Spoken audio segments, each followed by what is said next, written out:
ritrovate ad una nuova edizione del TG Flash di New Sicilia. In apertura una tragedia nel Palermitano, un disabile di 58 anni, Agostino Tortorici, è morto in un incendio divampato la notte scorsa nel suo appartamento al primo piano di un edificio di Terrasini. In casa c'era un badante che non è riuscito a soccorrerlo. L'allarme è stato dato dai vigili del fuoco intorno alle 2. Il fumo e le fiamme in pochi minuti hanno invaso l'intero immobile e non c'è stato nulla da fare per poter raggiungere la camera da letto dove si trovava l'uomo. Le operazioni di spegnimento del rogo e di bonifica dell'appartamento si sono concluse all'alba. Sul posto, oltre ai vigili del fuoco, sono intervenuti anche i carabinieri che indagano sulla vicenda.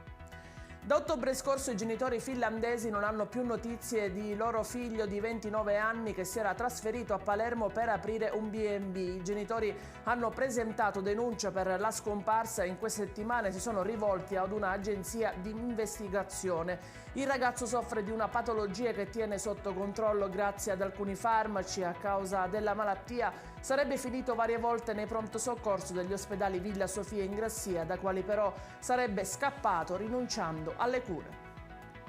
Folle e violenta aggressione a Palermo ed esattamente in Corso dei Mille davanti a una scuola. Un adolescente avrebbe picchiato in strada una coetanea supportata dal branco. La scena è stata anche ripresa da alcuni passanti e il filmato ha fatto il giro del web, diventando in poco tempo virale. Secondo quanto si vede nel filmato, la vittima sarebbe stata trascinata in strada per i capelli e malmenata quasi come fosse una vera e propria rissa. Sarebbero intervenuti anche alcuni negozianti di zona per fermare l'ira funesta. Un ragazzo poi avrebbe portato via colei che ha dato il via alla violenza e l'adolescente aggredita sarebbe rimasta a terra dolorante.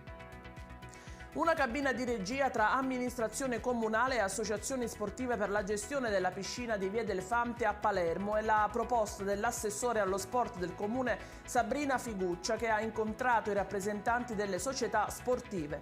L'assessore ha confermato che entro luglio inizieranno le opere per la manutenzione dell'intero edificio. Attualmente non è agibile per il pubblico spettacolo, tutta colpa delle carenze dell'impianto antincendio. È tutto per questa edizione, nuovi aggiornamenti alle 14.